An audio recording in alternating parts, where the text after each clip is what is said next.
আসসালামু আলাইকুম। আজ 25শে জুলাই 2025 শুক্রবার। আজকের প্রধান প্রধান খবর নিয়ে উপস্থিত হয়েছি আমি আনোয়ার বাবু।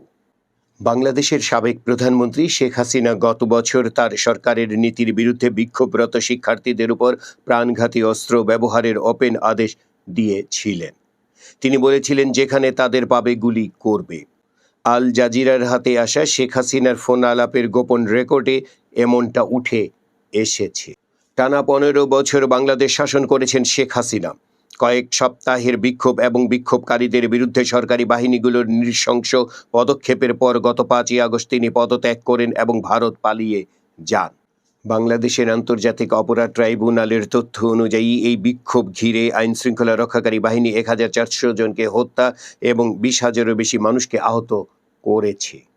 ফোনালাপ রেকর্ডিংগুলোতে কৃত্রিম বুদ্ধিমত্তা এআই দিয়ে কোনো কারসাজি করা হয়েছে কিনা তা যাচাই করার জন্য অডিও ফরেন্সিক বিশেষজ্ঞদের দিয়ে বিশ্লেষণ করিয়েছে আল জাজিরার ইনভেস্টিগেটিভ ইউনিট। এছাড়া ভয়েস ম্যাচিংয়ের মাধ্যমে ফোনালাপকারীদেরও শনাক্ত করা হয়েছে। ন্যাশনাল কমিউনিকেশন মনিটরিং সেন্টার কর্তৃক গত বছর 18 জুলাই রেকর্ড করা একটি ফোন কলে শেখ হাসিনা তার এক সহযোগীকে বলেন তিনি তার নিরাপত্তা বাহিনীকে প্রাণঘাতী অস্ত্র ব্যবহারের নির্দেশ দিয়েছেন। সাবেক প্রধান বিচারপতি ABM খায়রুল হককে গতকাল বৃহস্পতিবার গ্রেপ্তার করেছে ঢাকা মহানগর গোয়েন্দা পুলিশ। সকালে রাজধানীর ধানমন্ডির বাসা থেকে তাকে গ্রেপ্তার করা হয়। গতকাল রাতেই তাকে বৈষম্য বিরোধী ছাত্র আন্দোলনে কিশোর আহাদের হত্যা মামলায় গ্রেপ্তার দেখিয়ে কারাগারে পাঠানো হয়। এদিকে দুদক তার বিরুদ্ধে বিধি বহির্ভূতভাবে প্লট গ্রহণের অভিযোগের অনুসন্ধান শুরু করেছে বলে জানা গেছে। খায়রুল হকের নেতৃত্বাধীন আপিল বেঞ্চ সংবিধানের 13শ সংশোধনী বাতিল করে রায় দিয়েছিলেন, ফলে তত্ত্বাবধায়ক সরকার ব্যবস্থা বিলুপ্ত হয়। পুলিশ জানিয়েছে তার বিরুদ্ধে দুর্নীতি, হত্যা সহ 3টি মামলা রয়েছে। স্থানীয় সরকার নির্বাচনে দলীয় প্রতীক না রাখার সিদ্ধান্ত নিয়েছে সরকার। ফলে সিটি কর্পোরেশন, উপজেলা পরিষদ, পৌরসভা ও ইউনিয়ন পরিষদ নির্বাচনে আর দলীয় প্রতীক থাকবে না। গতকাল বৃহস্পতিবার উপদেষ্টা পরিষদের বৈঠকে এই প্রস্তাব অনুমোদন দেওয়া হয়। একই বৈঠকে অহেতুক গ্রেপ্তার ও পুলিশে হয়রানি বন্ধে ফৌজদারি কার্যবিধি সংশোধনের প্রস্তাবও অনুমোদন করেছে উপদেষ্টা পরিষদ। সরকারি কর্মচারীদের নতুন বেতন কাঠামো নির্ধারণে পে কমিশন গঠন করেছে অন্তর্বর্তী সরকার। আগামী 6 মাসের মধ্যে এই কমিশনকে প্রতিবেদন জমা দিতে বলা হয়েছে।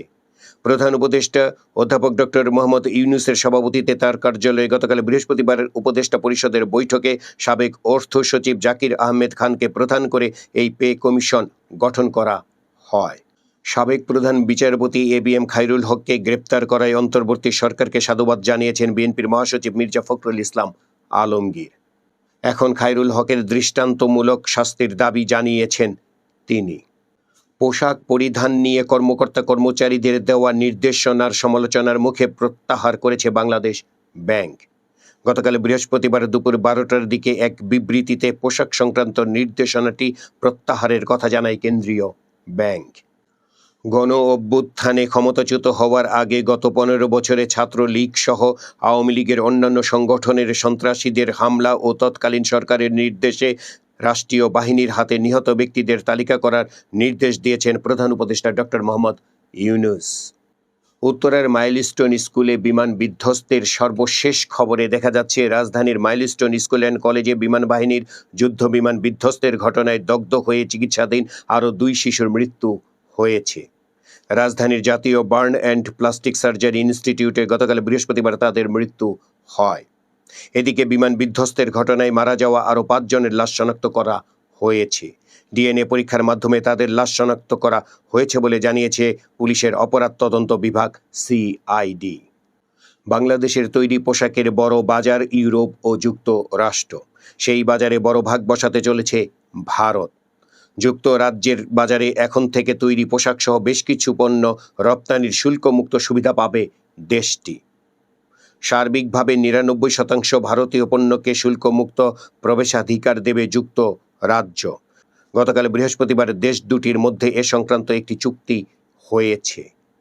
খুলনায় ইসলামী ব্যাংকের ফুলতলা শাখার স্টোররুমে গ্রাহকের চোখ মুখ বেঁধে হাতুড়ি দিয়ে পিটিয়ে এবং গ্লাস দিয়ে নখ ওঠানোর চেষ্টার অভিযোগ উঠেছে। গত মঙ্গলবার বিকেলে ওই নির্যাতনের পর গ্রাহকের কাছ থেকে সাদা কাগজে স্বাক্ষর, ব্ল্যাঙ্ক চেক স্বাক্ষর সহ ব্যাংক কর্মকর্তাদের মন গড়া লেখা একটি কাগজে স্বাক্ষর নেওয়া হয়েছে। এই ঘটনায় মামলা হওয়ার পর ব্যাংকটির ৩ কর্মকর্তাকে গ্রেপ্তার করেছে পুলিশ। দেশব্যাপী আইন শৃঙ্খলা রক্ষার চলমান যৌথ অভিযানে গত এক সপ্তাহে সন্ত্রাসী, মাদক কারবারি, অস্ত্রধারী সহ ২৬২ জনকে গ্রেপ্তার করেছে সেনাবাহিনী ও অন্যান্য আইন শৃঙ্খলা রক্ষাকারী বাহিনী। দেশের সব সরকারি ও বেসরকারি কলেজে একাদশ শ্রেণীতে ভর্তির জন্য নতুন নীতিমালা প্রকাশ করেছে শিক্ষা মন্ত্রণালয়ের মাধ্যমিক ও উচ্চশিক্ষা বিভাগ। এবছরও এসএসসি বা সমমানের পরীক্ষার ফলাফলের ভিত্তিতেই অনলাইনে ভর্তি হবে, কোনো ভর্তি পরীক্ষা হবে না। ৩০ জুলাই থেকে আবেদন শুরু হয়ে চলবে ১১ আগস্ট পর্যন্ত। জাতীয় নাগরিক পার্টি এনসিপির আহ্বায়ক নাহিদ ইসলাম বলেছেন, আগামী ৫ই আগস্টের মধ্যে জুলাই সনদ ও ঘোষণাপত্র আদায় করা হবে। গতকাল বৃহস্পতিবার দুপুরে ব্রাহ্মণবাড়িয়া জেলা শহরের পৌর মুক্ত মঞ্চে জুলাই পদযাত্রা শেষে পথসভায় তিনি এসব কথা বলেন। গতকাল সিলেটে জামাতে ইসলামীর আমির ডাক্তার শফিকুর রহমান বলেছেন, দুর্নীতি জামাতে ইসলামীর সংস্কৃতি নয়, চাঁদাবাজি জামাতে ইসলামীর সংস্কৃতি নয়, দখলদারি জামাতে ইসলামীর সংস্কৃতি নয়। তিনি বিএনপিকে উদ্দেশ্য করে বলেন, যে দল তার কর্মীদের সামাল দিতে পারছে না বা পারবে না, সেই দলের হাতে বাংলাদেশের একজন মানুষও নিরাপদ নয়। গোপালগঞ্জে জাতীয় নাগরিক পার্টি এনসিপির পদযাত্রাকে কেন্দ্র করে সহিংসতা, আইন শৃঙ্খলা পরিস্থিতির অবনতি, জেলা কারাগার সহ বিভিন্ন সরকারি স্থাপনায় হামলা ও নাগরিক নিরাপত্তা ব্যাহত হওয়ার বিষয়সহ আনুষঙ্গিক অন্যান্য ঘটনা উদ্ঘাটনে একজন সাবেক বিচারপতির নেতৃত্বে ৬ সদস্যের তদন্ত কমিশন গঠন করা হয়েছে। কমিশন ৩ সপ্তাহের মধ্যে সুস্পষ্ট মতামত, সুপারিশ সহ তদন্ত প্রতিবেদন সংশ্লিষ্ট মন্ত্রণালয়ে দাখিল করবে। নরসিংদীর শিবপুর উপজেলা পরিষদের চেয়ারম্যান হারুনুর রশিদ খান হত্যা মামলার এজাহারভুক্ত আসামি মহসিন মিয়াকে দুবাই থেকে দেশে ফিরিয়ে এনেছে পুলিশ ব্যুরো অফ ইনভেস্টিগেশন। ইন্টারপোলের রেড নোটিশের ভিত্তিতে দুবাই পুলিশ তাকে গ্রেপ্তার করে বাংলাদেশ পুলিশের কাছে হস্তান্তর করেছে। আসন্ন জাতীয় সংসদ নির্বাচন সামনে রেখে প্রথম ধাপে ৩৬টি আসনে নিজেদের প্রার্থীদের নাম জানালো গণ অধিকার পরিষদ। পর্যায়ক্রমে ৩০০ আসনের তালিকা ঘোষণা করা হবে বলে জানিয়েছেন দলটির নেতারা। গতকাল বৃহস্পতিবার বিকেলে দলটির কেন্দ্রীয় কার্যালয়ে দলের সিনিয়র যুগ্ম সাধারণ সম্পাদক হাসান আল মামুন এই প্রার্থীদের নাম ঘোষণা করেন। হাসান আল মামুন জানান, দলের সভাপতি নুরুল হক নূর পটুয়াখালী ৩ আসনে নির্বাচন করবেন, আর সাধারণ সম্পাদক মোহাম্মদ রাশেদ খান ঝিনাইদহ ২ আসন থেকে নির্বাচনে অংশ নেবেন। সরকারি চাকরি অধ্যাদেশ জারি। এই সরকারি চাকরি অধ্যাদেশের ভেতরে যা রয়েছে তা দেখা যাচ্ছে, কোনো কর্মচারী একক বা দলগতভাবে সরকারি কাজে বাধা ঊর্ধ্বতন কর্তৃপক্ষের বৈধ আদেশ অমান্য করলে তাকে কঠোর শাস্তি দেওয়া হবে। তদন্তে অপরাধ প্রমাণিত হলে চাকরি থেকে বরখাস্ত, বাধ্যতামূলক অবসর ও নিম্নপদ বা নিম্ন বেতন গ্রেডে নামিয়ে দেওয়া হবে। কমিটি গঠনের পর ৩১ কার্য দিবসের মধ্যে এসব শাস্তি দিতে পারবে সরকার। দণ্ড আরোপের আদেশের পুনর্বিবেচনার জন্য ৩০ কার্য দিবসের মধ্যে রিভিউ করা যাবে। এমন সব বিধান রেখে সরকারি চাকরি অধ্যাদেশ ২০২৫ জারি করেছে সরকার। বুধবার গভীর রাতে আইন মন্ত্রণালয় থেকে এ সংক্রান্ত অধ্যাদেশ জারি করা হয়। যুক্তরাষ্ট্রের অঙ্গরাজ্য ভার্জিনিয়ায় বাংলাদেশের ক্ষমতাচ্যুত সাবেক প্রধানমন্ত্রী শেখ হাসিনার ছেলে সজীব ওয়াজেদ জয়ের নজরকাড়া ২টি বাড়ির সন্ধান পেয়েছে দুর্নীতি দমন কমিশন। বাংলাদেশি মুদ্রায় বাড়ি দুটির দাম ৫৩ কোটি টাকার বেশি। ২০২৪ সালের ৬ জুলাই এবং ২০১৪ সালের ৫ মে বাড়ি দুটি কেনেন তিনি। তবে তার বাংলাদেশের আয়কর নথিতে এই সম্পদের কোনো তথ্য নাই। এসব বিষয় নিশ্চিত হওয়ার পর বাড়ি দুটি জব্দ করার উদ্যোগ নিয়েছে দুদক। ফের মাঠে নামছে বিএনপি। দ্রুত সংস্কার, সরকার প্রধানের প্রতিশ্রুতি অনুযায়ী নির্বাচন এবং দেশকে অস্থিতিশীল করার ষড়যন্ত্রের প্রতিবাদ সহ নানা দাবিতে ৩ মাসব্যাপী কর্মসূচির রূপরেখা তৈরি করছে বিএনপি।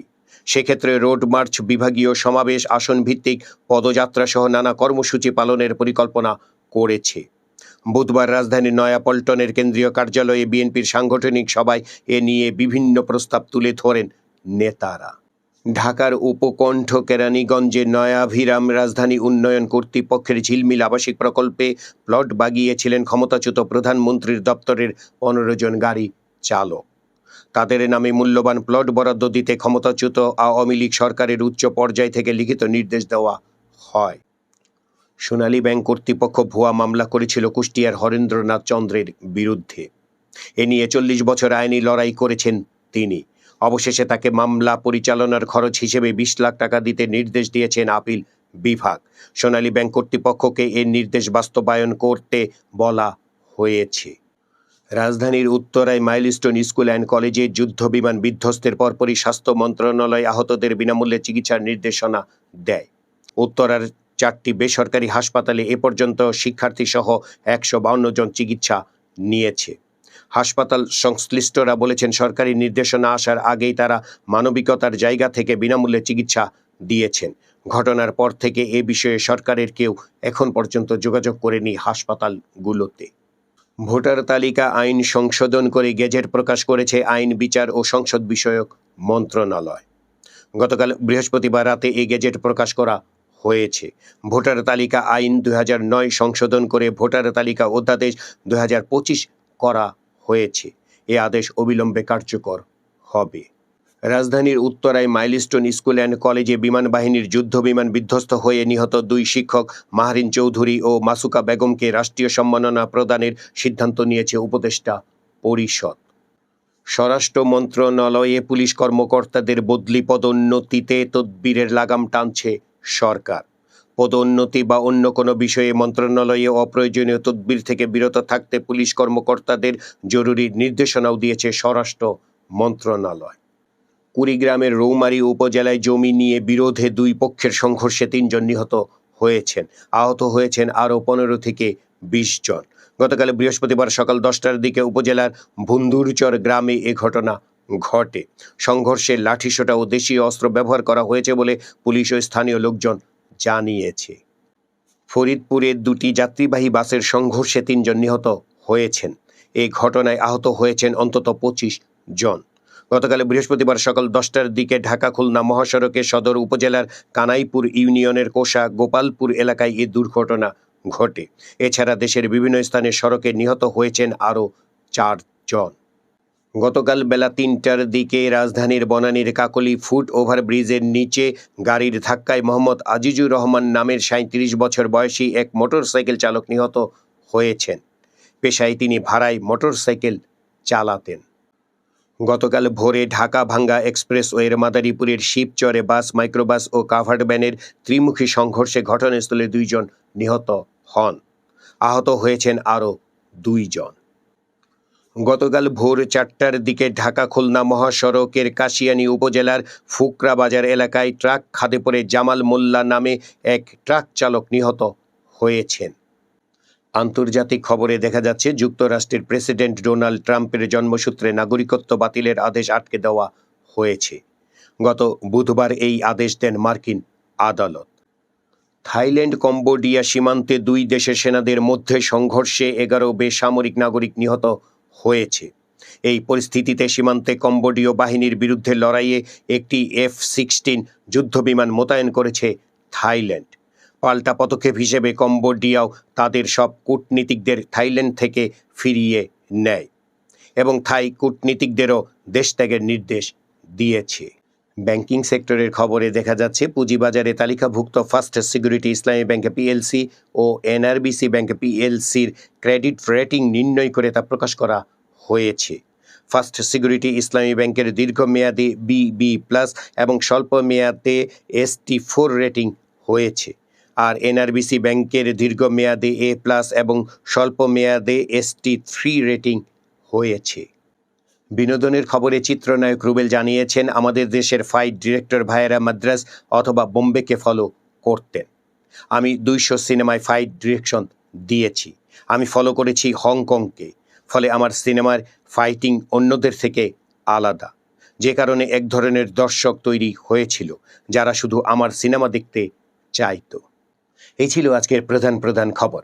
আমাদের খবর নিয়ে আপনার কোনো মতামত থাকলে আমাদের কমেন্ট বক্সে জানাতে পারেন, আর আমাদের এই চ্যানেলটি সাবস্ক্রাইব করে আমাদের সাথেও থাকতে পারেন।